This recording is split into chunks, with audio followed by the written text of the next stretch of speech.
So Danone is really looking to build a long-term relationship with its suppliers, employers, but also with the social communities, rather than just being concerned by getting the best price from the suppliers or only by the financial performance of the company.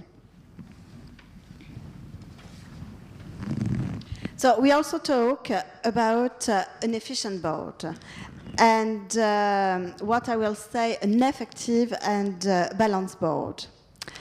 So it's really important that inside the boards, directors share their own perspective, challenge each other, and that there is really a dialogue between the intention of moving the business forward and, when necessary, having the courage to make a stand. So we are talking about balance of power inside the board. I learned earlier that now in Thailand, you should have an independent chairman.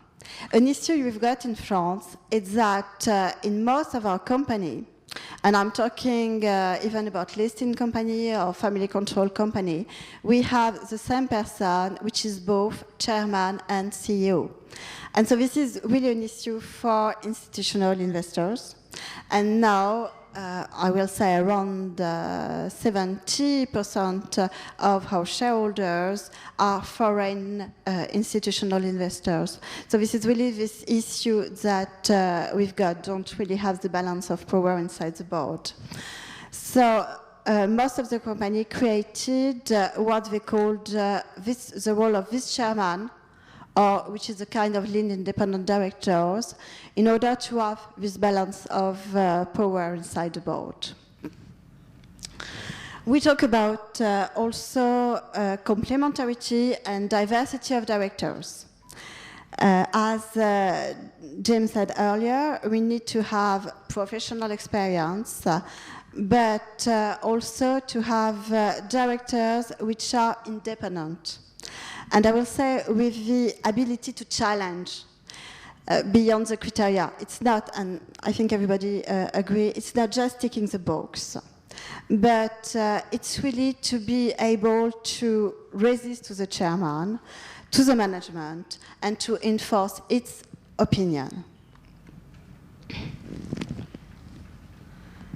So it is quite important also to have complementarity inside the board and diversity of experience, but also diversity of gender.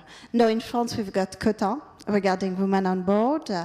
Since the last 2 years we must have 20% of women on board, and in 2 years we should have 40% of women on board. And what we saw in France, which is quite interesting, is that having women on board give more diversity inside the board. Because usually in France, we had a lot of other CEO, chairman from other companies. But we didn't have so many women, which are CEO or chairman of companies. So it brings really new profile inside the board. And this new profile inside the board, now we've got a new profile for men as well.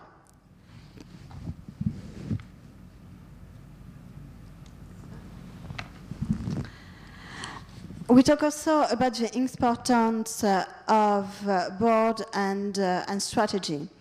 In France, by law, one of the main duties of the board is really to define the company's strategy. And it is really important to say that the strategy is built through interaction of the board with the management. And as Jim said earlier, it's really important for the board to support the management. And there is really a need for this constructive dialogue with the management in order for the board to contribute to the development of the strategy. It's really important for the board to challenge the management and to express its opinion. And this is when the importance of directors inside other companies is also very important as well. Just Just a few words about another chairman and CEO of a French company, L'Oréal. I think that you are all familiar with this name. L'Oréal is quite famous in the beauty business, not only with the brand L'Oréal, but Lancôme, Ralph Lauren, Garnier, Body Shop, Jamie, Maybelline, etc.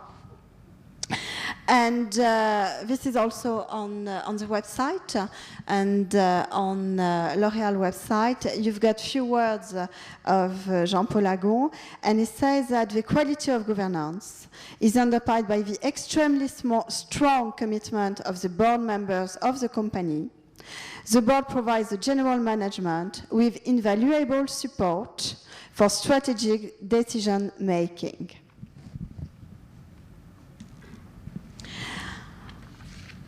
So we talk about strategy. So strategy is the role of the board, but now it's really the role of committee.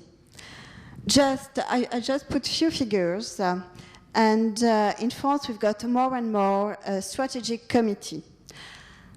I told you that in France, strategy is really one of the main duties of the board of directors. But we also got this committee because, especially in quite big company, they said that it's quite difficult to have all board members meeting just to take one strategic decision. When you're making a few acquisitions all over the year, it's easier to have the strategy committee to discuss some of them before going further and having a board meeting at the wall. So in 3 years' time, we are from 49% of strategy committee to 60% of strategy committee.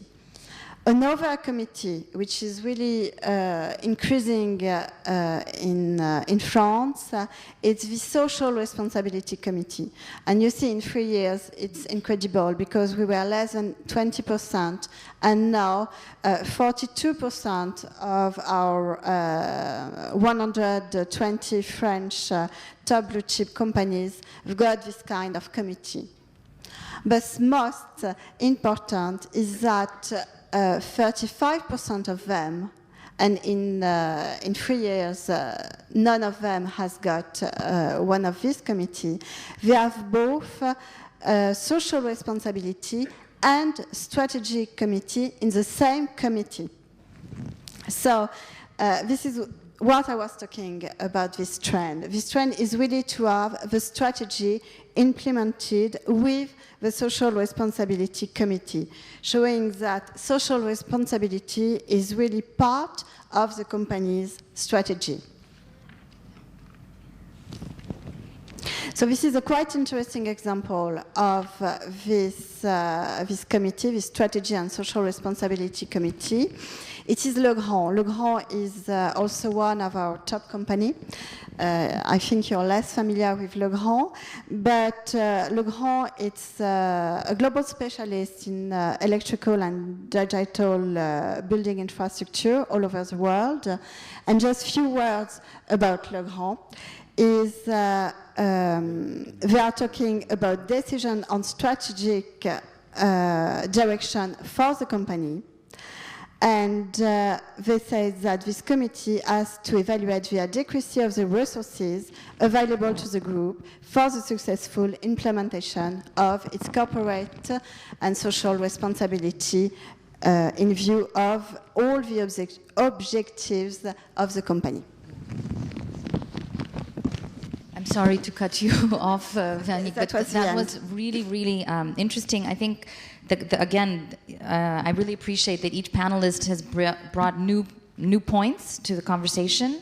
I think what we saw in some of these cases in the French companies is this focus not only on shareholders, not only stakeholders, but looking even broader to the longer-term value creation and building long-term relationships with society as well. And which we didn't hear until now also is the creation of and the role of the different committees in supporting the board.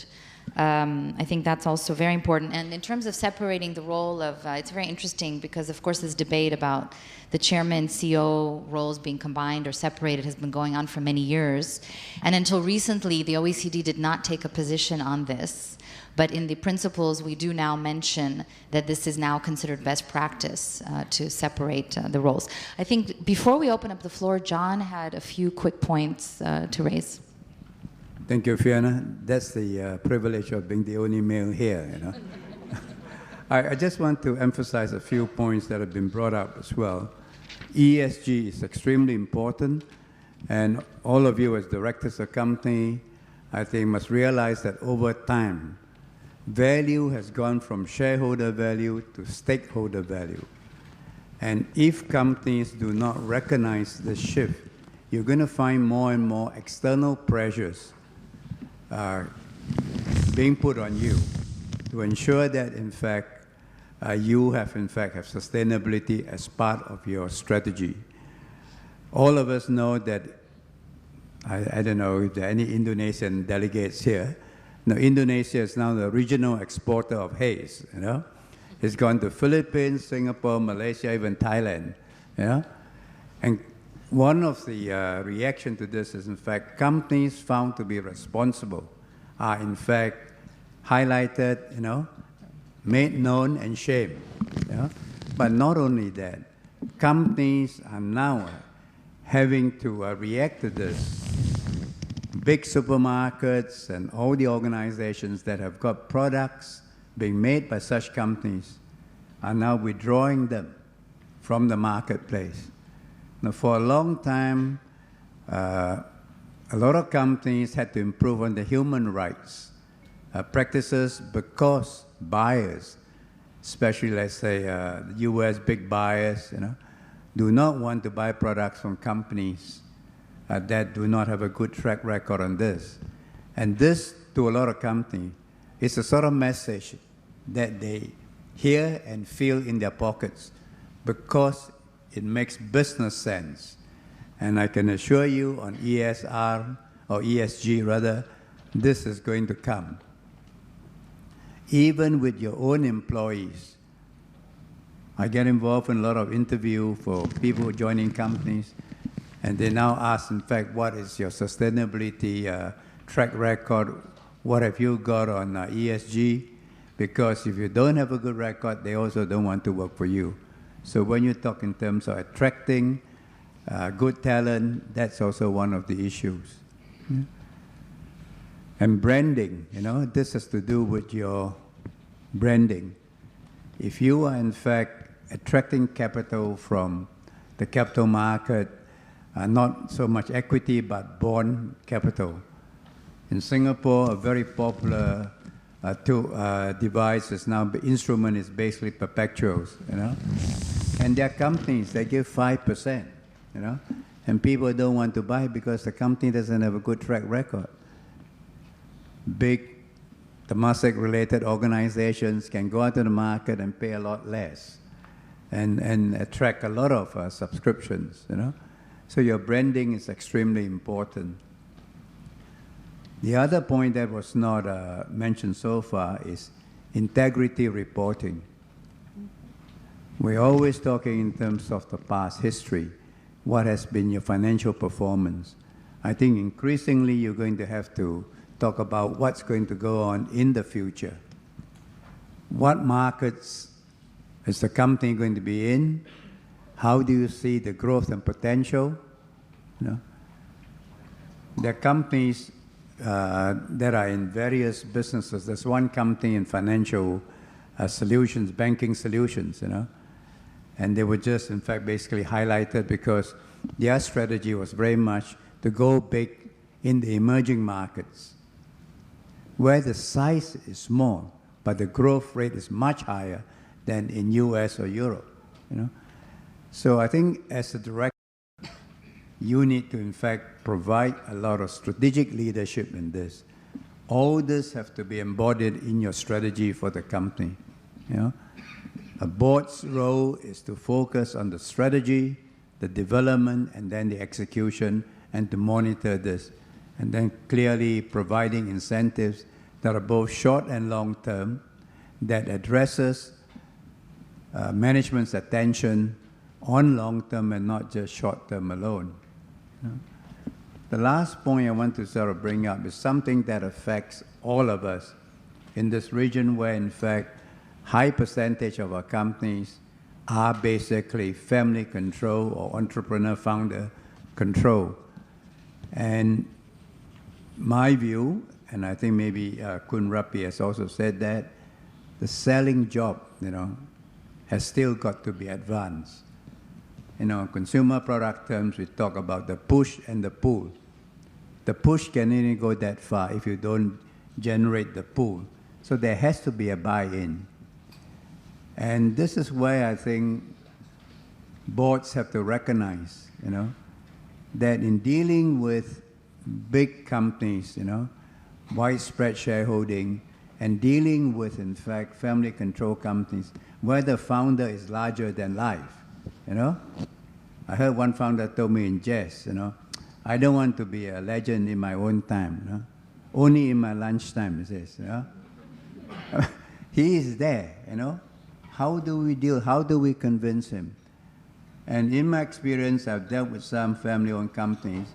There is my perception that there's a perception difference in terms of the motivation for the founding shareholder and the first generation. The founding shareholder, because we're all Asians, like to, in fact, make as much money as he can during his lifetime so he can actually, bequeath, successful company, big profits to the next generation. So he has very little interest in long term for a lot of them. Not all, a lot of them. First generation or succeeding, say, second generation.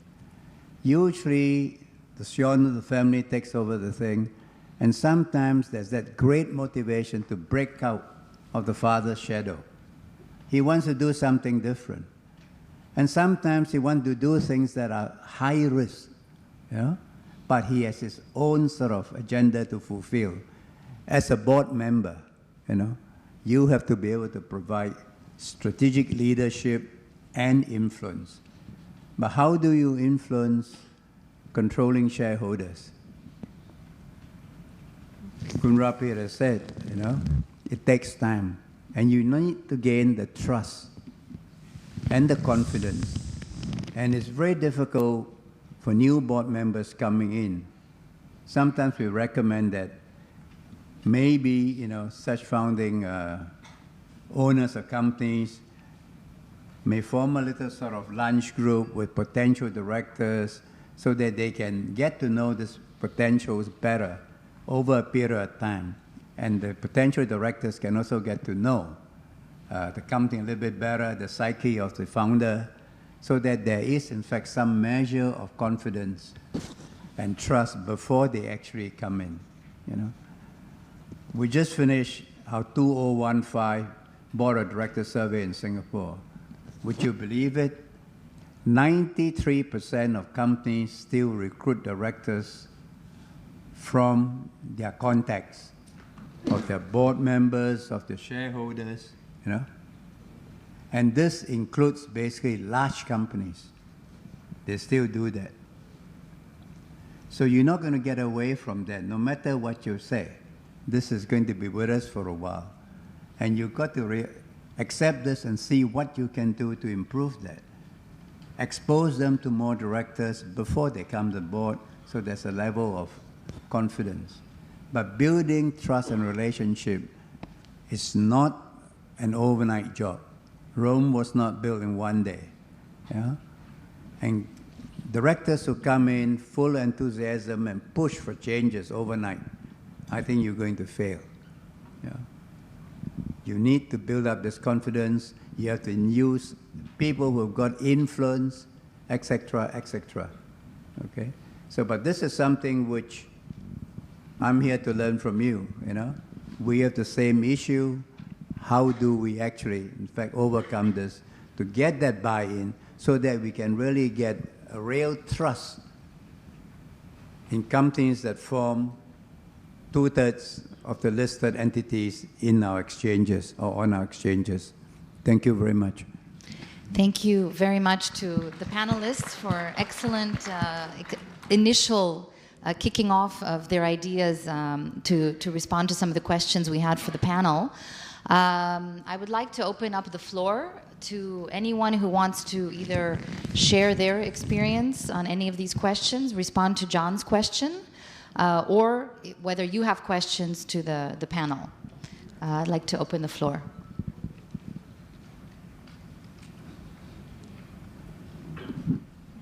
Yes, the gentleman in the back, please. I think there's microphones. Hopefully there's microphones. Sorry? John's trying to introduce some incentives for questions, but I'm not quite sure it's totally kosher. This is Shobik Roy from IBL. I just have a question, question or a suggestion to the floor. We have all acknowledged the fact that, in Thailand especially, that most of the 60 to 70% of the companies are family-run businesses, which are listed on the stock exchange. And then when we see, try to understand the role of independent directors, relationships do matter in this country. It is difficult for an independent director to dissent or to argue in a board where, you have a major shareholder controlling it. So in this scenario, how do we, try to protect the independent directors to make their roles more effective? And I would also suggest that why don't we have a report in the, sort of a report from the independent directors in the annual report, saying what they have done during the year, like we have reports from the subcommittees.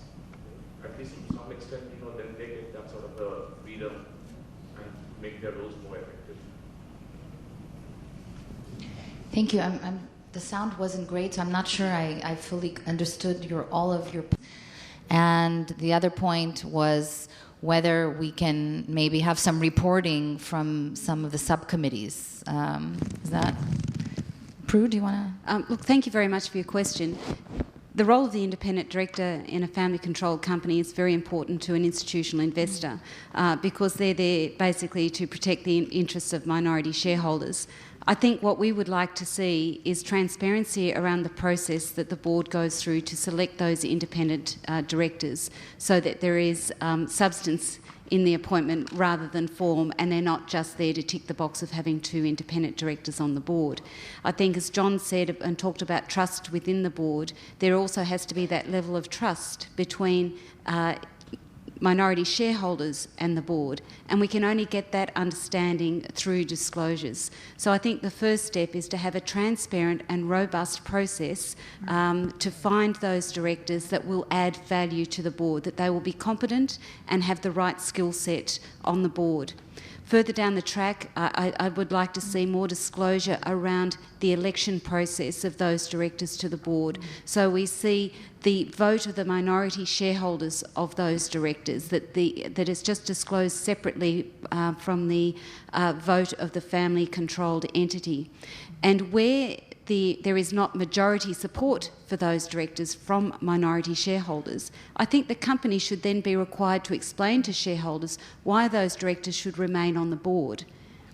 So that's one thing that we are talking to the Hong Kong Stock Exchange about, and we also may raise with other exchanges in the region. I think a report from the independent shareholders is an excellent idea to tell shareholders, and particularly the minority shareholders that they're representing, what they did during the year, what their processes are, how often they met without on their own without the affiliated directors and the executive directors. So that's another thing that I think is an excellent idea and that should be subject to more debate.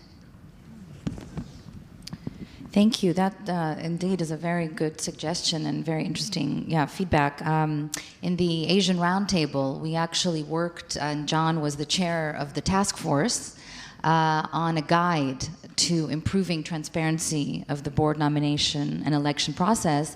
And we were very much focused on this issue of how do you achieve this in an environment of a controlling family owner, for example. So we did come up with some suggestions on a consensus basis amongst the 14 economies that are part of the Asian Roundtable. And over the next couple of days, we'll actually be talking about what has been the progress. So we're going to look at how some of the countries have done with this. I think, this issue of transparency of the actual process, process is like a bad word. People don't like to think processes are very substantive, but in certain cases like this one, it's actually very important, because what we see is that in fact, there are not a lot of formal board nomination election processes. As John mentioned, even in Singapore, which is one of the poster childs in the region, we still see that there is a lot of this informal sort of process going on. Does anyone want to chip in on this, or are there any other burning questions in the audience? Please, yeah. If I can just add a couple of comments, yeah. I think, as Bruce says, that's an excellent suggestion. Boards of directors independent directors, of course, have got a very key role, in fact, in basically preventing conflicts of interest. I think around the region, there is actually quite a lot of legislation. But tomorrow, in fact, you also have this question of preventing abusive related party transactions. Yeah? I think there's a lot of legislation on this. You need to get shareholders' approval depending on the level of transaction. You have independent financial advisors. And there's quite a lot of exposure in this.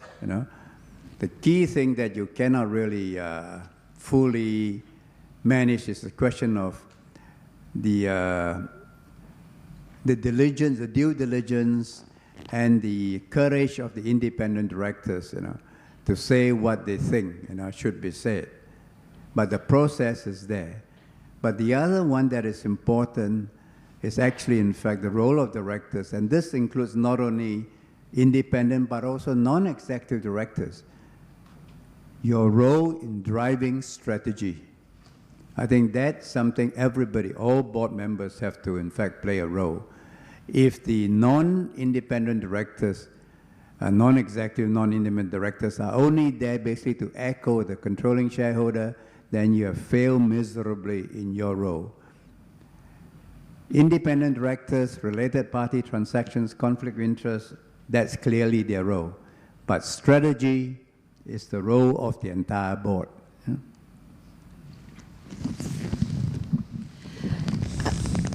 In France, one effect of the quota regarding women on board is that really we've got new profile, even for men on board. And so before we were like in Thailand, we had a lot of even independent directors. We were just ticking the box, but they were more over CEO, over chairman, etc. So there was always a link.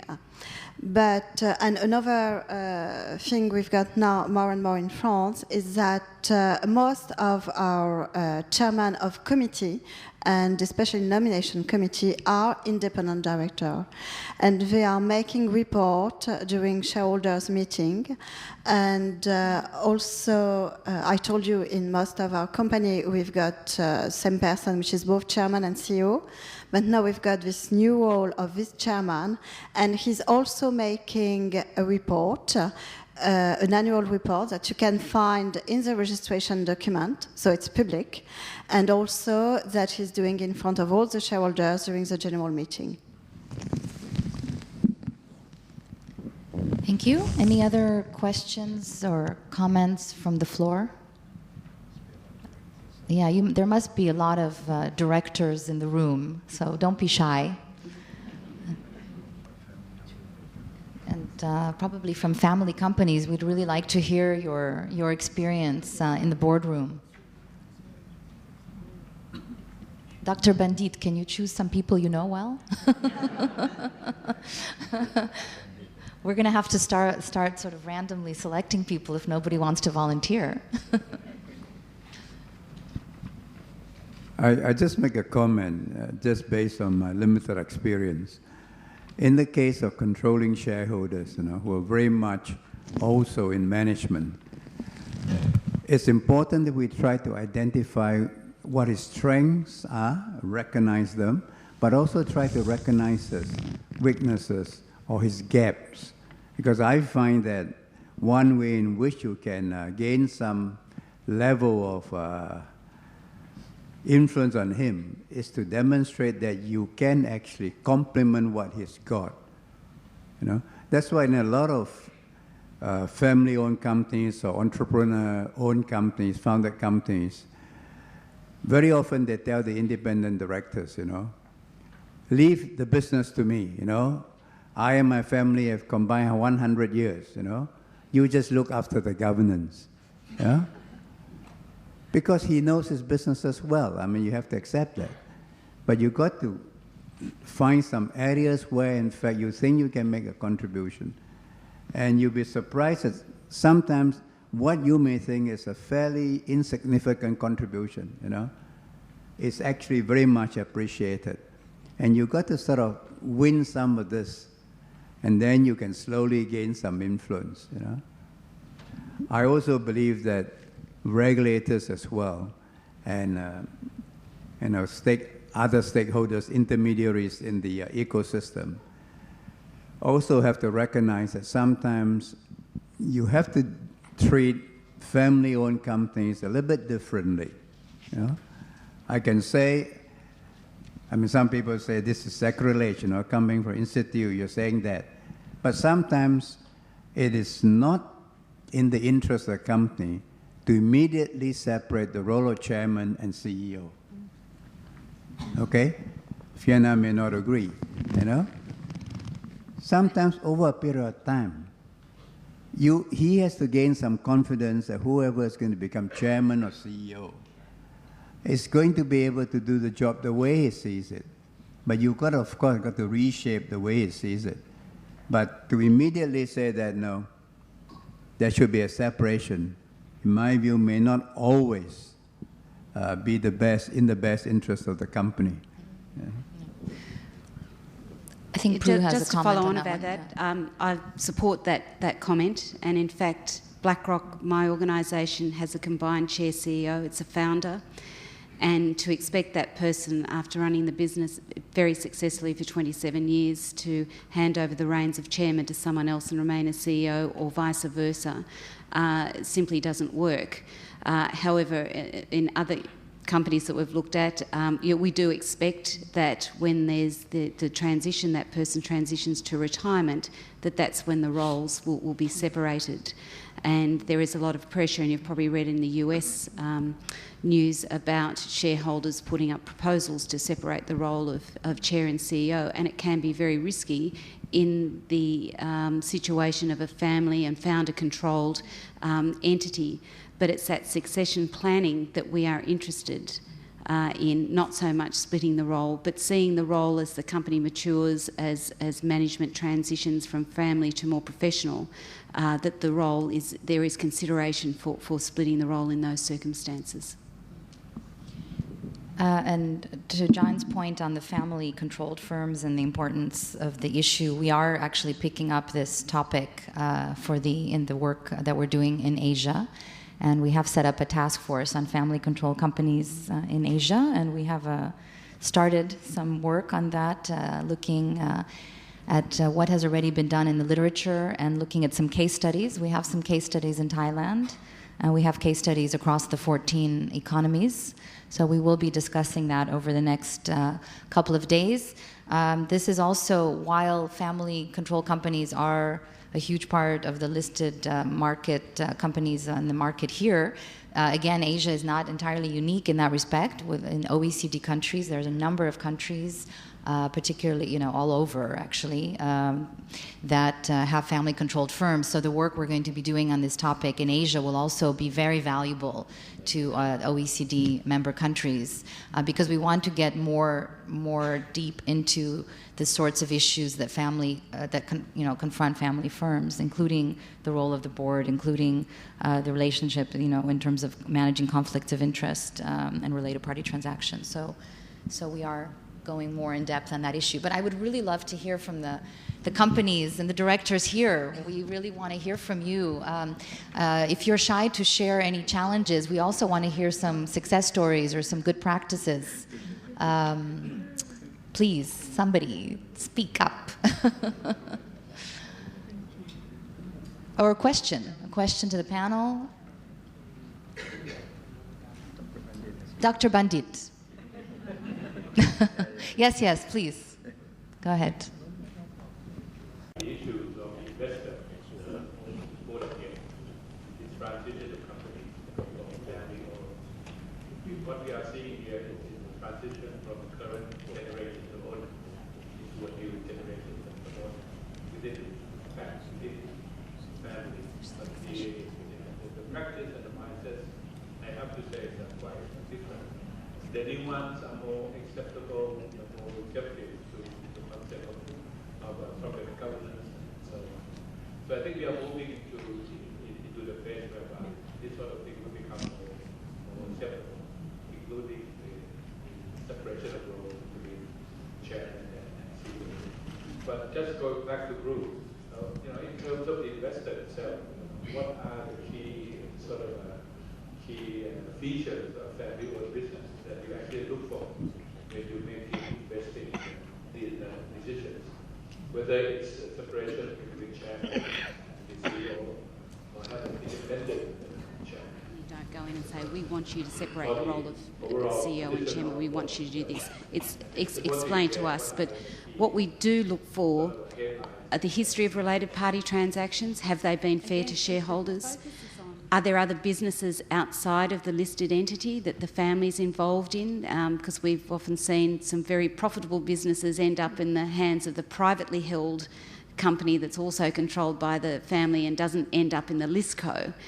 And so it's more about the behaviours that we see, and where we see concerning behaviours, if it's an active holding, the portfolio manager may make a decision to sell. If it's a passive holding where we can't sell, we will engage with the company. We generally go through either investor relations or company secretary level and raise our concerns. Sometimes they're heard and sometimes they're not, but then we will use our voting power. On related party transactions, that can be quite strong because the related party can't vote. But again, it comes down to us communicating with the company. But the first step is for the company to really communicate to shareholders and other stakeholders how their governance practice works, and if it is different from what is considered best practice, to explain why it is in the interest of all stakeholders that this governance structure is correct for them.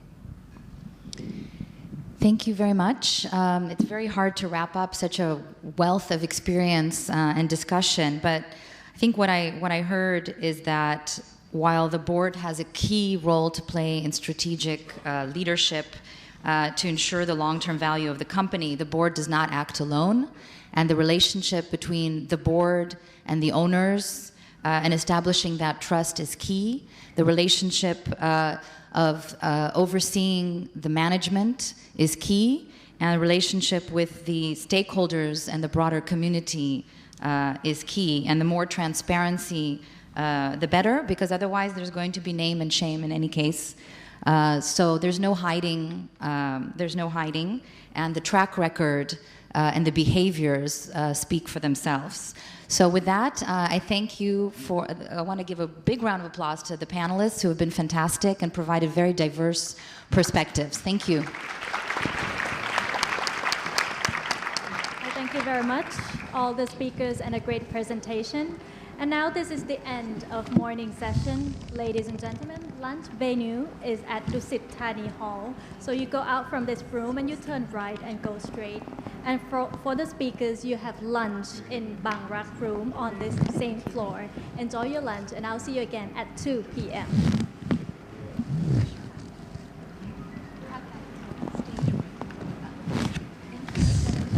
Very complimentary points of view. Thank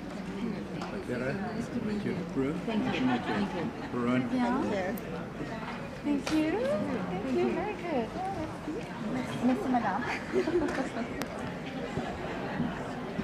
Yes, I think so. All right. Oh, sorry.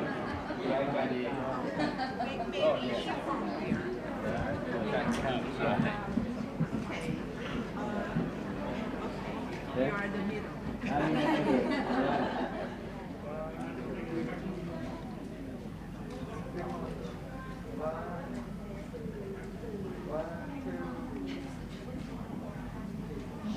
Thank you.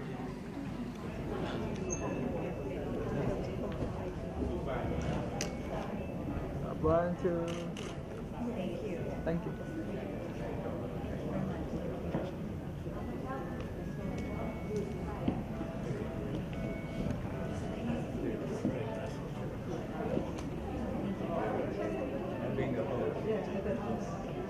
One, two.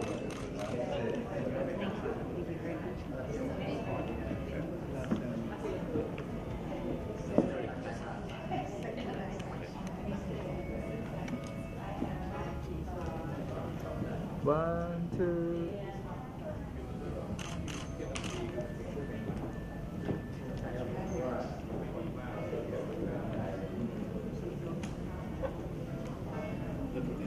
Thank you very much. ท่านครับขออนุญาตครับ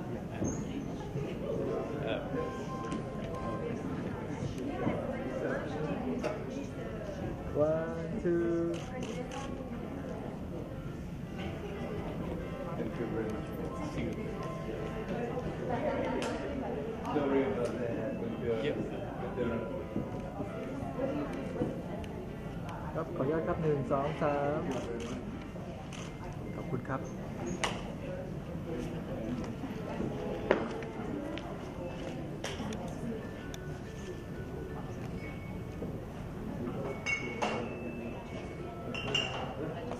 Two more sessions to go. The second panel discussion for today is on performing board roles, challenges for family-owned and controlled companies. Three speakers here include Mr. Anurat Kongtharanin, visiting scholar, Satsin graduate, Institute of Business Administration. He has been a chief executive with more than 20 years within the iron and steel industry, experiencing the expansion of the capacity of Thailand's major fastener producer and in the setting up of a new greenfield iron and steel plant. Next is Mr. Kitipong Urapi Pattanapong. He is a chairman of the Bangkok office and head of both the Financial Services Division and the Tax Practice Group. And now he's also a governor of the Stock Exchange of Thailand. And the last one, Mr. Prateep Pangmatitham. He's president of Supalai Public Company Limited, top real estate development company in Thailand. And over decades, Supalai has shown the achievement with hundreds of real estate projects in Thailand and international. And I shall pass on my microphone here to the moderator, Mr. Gulavet Jain Wattanawit. He's the principal project advisor to Private Sector Collective Action Coalition Against Corruption, or CAC, at Thai Institute of Directors, or IOD. Ladies and gentlemen, please join me in welcoming all the speakers on the stage.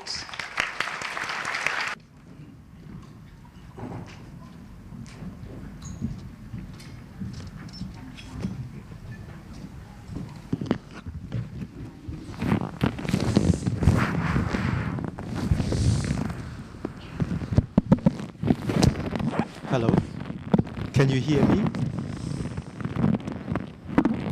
There is some microphone. Okay, now it's better. Hello everyone, welcome to the afternoon session, and you know what? It's afternoon, it's after lunch, so let me begin with a question, I guess. So,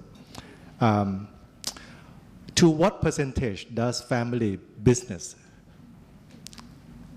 constitute in the whole business worldwide? If you think it's 50%, raise your hand. Okay, three choices: 50%, 75%, and 90%. Who think it's 50%? No one? I saw someone. Okay, 75%. So it's more than half. 90%? Actually, the answer is more than 90%. So this is a very important session. Yes. Before we begin, I just came back from a trip to Italy, and we went to visit a winery. And this winery, one of the winery we visited called Antinori. Have you ever heard of winery called Antinori? Yes, you have. It's one of the 10 oldest family business on earth. They were founded in the year 1385. Can you imagine? Almost 700 years. This is their 27th generation. And when they show us the family tree, they have the picture, the painting of the family tree, like the real tree, and they show us the name of the family member, and they put the crown on the CEO at the time. And you can notice that the crown do not always go to the eldest son. And the crown do not go to the immediate family. They go to the best one. And I guess that is one of the reasons they exist. Not only exist, they survive and perform very well today. So today we have 3 experts. We have Kun Kittipong, who, as you know, the expert on law and legal, and especially family business. We have Kun Patip, who represent the family business, listed family business, and Kun Anurat, who is an expert on family business, and the family is not listed yet, not yet, but maybe planning to give the view. So I would like to begin with Kun Kittipong first. What is family business anyway, and why is it so different from other business? And so what is the difference? I think, good afternoon, ladies and gentlemen. It's all my pleasure to be here today to speak on the most favorite topic that I love to speak. They invite me to speak in many topics, law or tax, but the most interesting topic for me is family business governance. I'm glad when SEC asked me to join, I said, all right, I will reschedule my meeting and then come to this meeting to share. Because what I can see here, family business is what we're talking about is the company whereby family own more than 50%, no matter whether they're listed or non-listed. I have been practicing for 37 years. I have focused and really studied on family business 15 years back from here. I wrote a book you may know about in Thai, unfortunately, called How to Plan and Sustainable Family Business. It took me 9 years to write that book. So I would like to share. So what I always come to the conclusion rather than introduction. As you know that how many companies can survive to the 3rd generations? Can you tell me? How many percent of the family-owned company can survive after 3 generations? Which means we look about 35 time span for each generation. So you're talking about over 100 years. In Thailand, you look back, how many companies that last longer than Thailand? More than 100 years. Unlike 700 years, less than 10 companies which have more than 100-year history. That's what you learn. Look at Japan. There are over 3,000 companies which almost 300 years. And one of the longest family business is the doing the what? It's already bankrupt already. Who doing all those for the temple, the bell for the temple in Japan, over 1,000 years, but it's already bankrupt now. What happened? So it's, I think my conclusion when I study and look at it, the governance is the key of success. The governance comprises what? You're talking about board of directors who can chair and supervise the family company. When you look today in Thai family business company here today in Thailand, the top company that listed, most of them comprise of outside directors. You can see. Maybe Kun Prateep can share later on, but I can see that the trend is to have a good corporate governance, which can apply on listed and non-listed. The same principle can apply. The problem we have is that the board, independent board director who serve in the public company today have the different view. They don't understand the nature of family business. That's what IOD is starting to have the training course, not only for the family member to learn the good corporate governance, but also for independent directors to learn the nature of family business. I can show you because normally I have about 100 slides when I train the family business. But I just bring it short to you, only 4 or 5 slides that may highlight.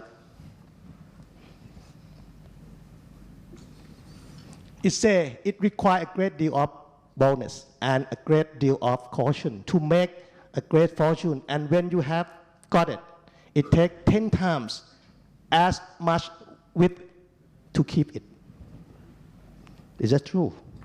You have to answer yourself. Maybe Kun Prateep can answer this question later on. That really, or you let professional to keep or look after your wealth, which I think Kun Prateep did anyway. The other one, they missed one important one, which I borrow. I think my secretary missed it. The other PowerPoint, which I use from the most favorite woman bag in the world, Hermes. The owner of Hermes said they borrow the asset from their next generation. They never own it, similar to Patek Philippe. What it means is that the current board, the current owner, is not the owner. They just borrow to ensure that it can pass on to generation and generation. That's what the concept. That's why the board of directors have to understand. And this is the risk on family business.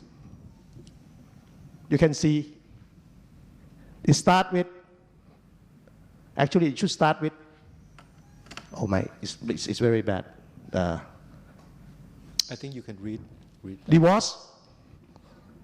In Thailand, it's not much about divorce. But you know that in Singapore, there's one case whereby it's a big case in Singapore whereby one of air hostess suing the Indonesian businessman to divide his asset by half. And that's have some impact to the family business.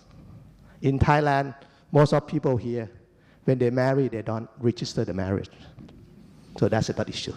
But today, you may need to register your marriage because of the new inheritance tax, right? So divorce, departure. You don't interested. Family member don't want to do business. They depart. They want to do something else, which including disinterest, because now next generation they don't want to do their family business. They want to do something else. Even they have factory, they want to open what? Restaurant. They want to open a hotel. They want to open a coffee shop. They don't want to do in the big factory have all those work hard. They don't. So if you don't have that interest by your family member, you have to choose somebody to run the company. Important one is dealing with governance is distrust. Family member always argue because no rules. Maybe elder brother take all the money, take all the shares. They don't have, maybe they have 2 sets of books. One book for tax, one book for the family members. So they borrow each other. They don't know where the real money go because it's no governance. And they have distrust because in-law took money, elder brother took money from what we call gong si in Thai, common asset of the family member. So they have distrust because there is no governance. And they have what? Departure or deterioration. This is outside control. So this is something which Professor Joachim from MD listed. My point is my conclusion. I said, how to manage the family business. I have 6C, the rule of thumb for family business. C number 1, which related to corporate governance, is corporate structure.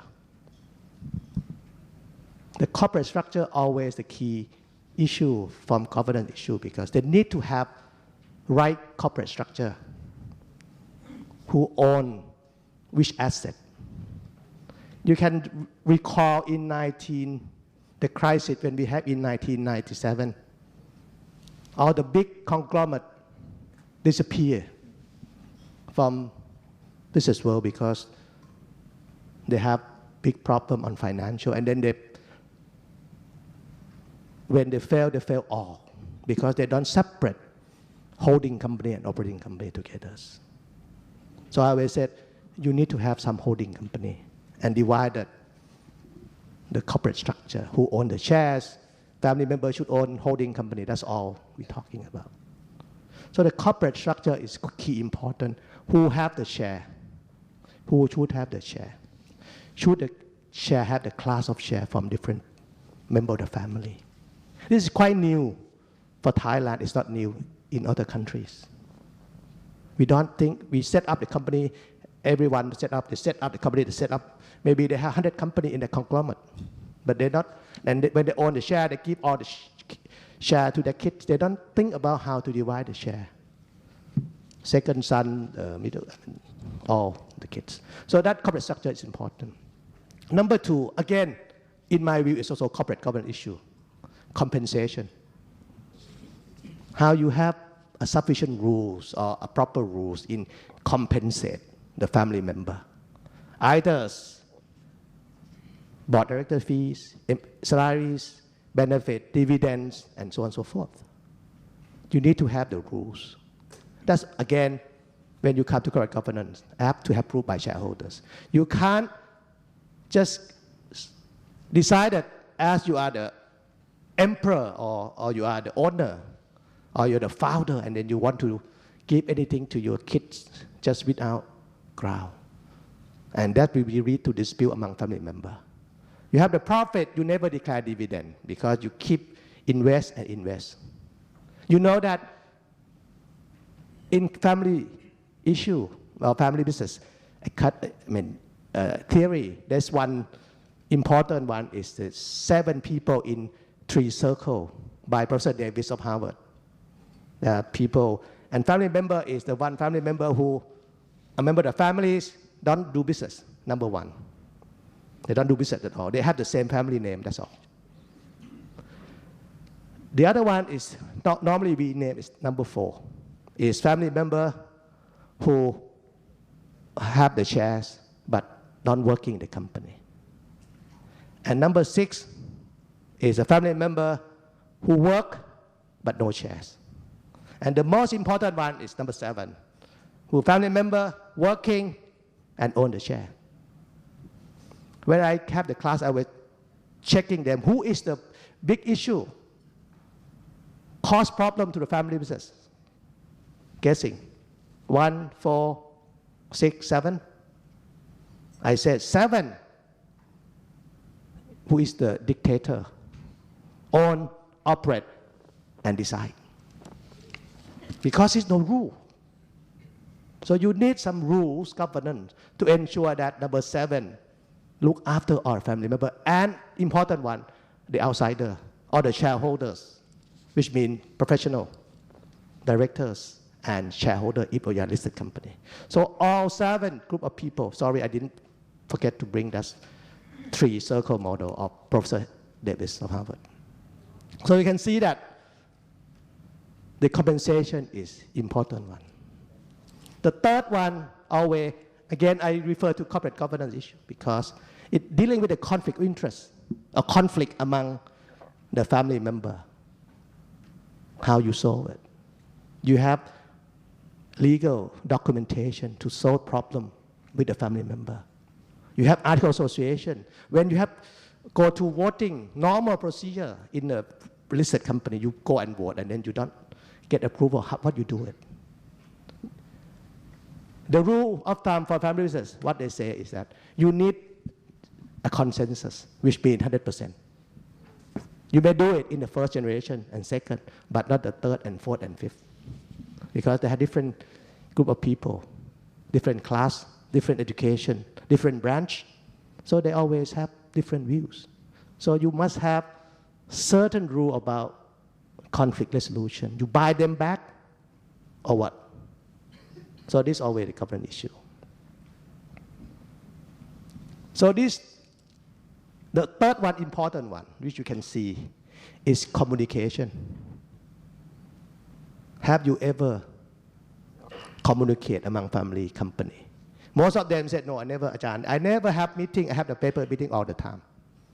I never have the board meeting. I never have the shareholder meetings, unlike listed company. Every time I want legal paper for the banks, then I have a paper meeting. I never have a real meeting among the family member because I am the owner. I don't need approval. So this sort of communication is important. And I think, if I recall correctly, the latest survey by PwC or by some other banks, they says the most failure of family business is that communications among the family members, which is unlike listed company, because listed company, they require you to communicate to shareholders all the time. So this is the key for issue. If you can have that all in governance, so it likely chance that the business will be sustained. Right? But in my view, when I wrote the book, I find 5C. C number 5 is, I said, care and compassion. No matter the rule is, you have to care and compassion to family members, stakeholder, employees. You have to love them. You have to look after them well. The rules, legal term, doesn't help. But after I do that for almost many years, and I find family member, whenever they like this situation, when they come to the conference, they always, oh, I'm excited. I will go back and do. And they don't do it because that is not immediate problem. They said, my business is still going good today. Why I need to restructure? So I said, number 6, you need what? Change. You need some change in your thinking and actions. That's why you need to know about. That's why this is a summary that I said. C1 to 4, you can have a proper legal documentation, board composition, article association, shareholder agreements, and even family council, which you may have heard about, which director should be serving as advisory to the family council. You can see big family now have family council. It's quite new. We talk about family constitution. So you can see those 5C. The last one, I can give you some tips. It's from the books.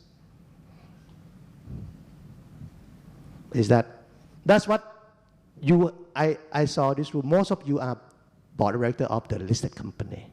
And you think if I were director in listed company, I should criticize, I should find some mistake that we don't need in family business company. We need a supportive roles to help and to facilitate the working relationship among family members. So this is part of 7 or 8 slides that I have among 100 slides I have. But what I can see is that, look at it, the family business governance also important. So I can see key role on independent board directors, employees, who can support. And I also always come to conclusion that when I go to the class, I said, if you want to be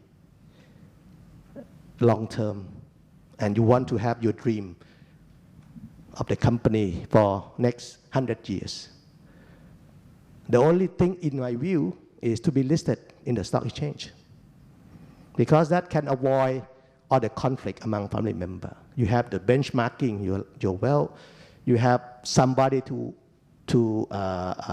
check and balance your conflict interest issue, because somehow in family member they always have problem. You know about it. Big families, manufacturing, and then sister-in-law or wife supply the equipment or buying something from the family company. Then transfer all the benefit, which is conflict interest. But if you are listed, you can't do it. Even though you are not listed, you can have the rules, which now is go to that direction, that you cannot compete with your family business. You cannot doing anything conflict with your family business. If you do it, you have to get approval, which I think the trend.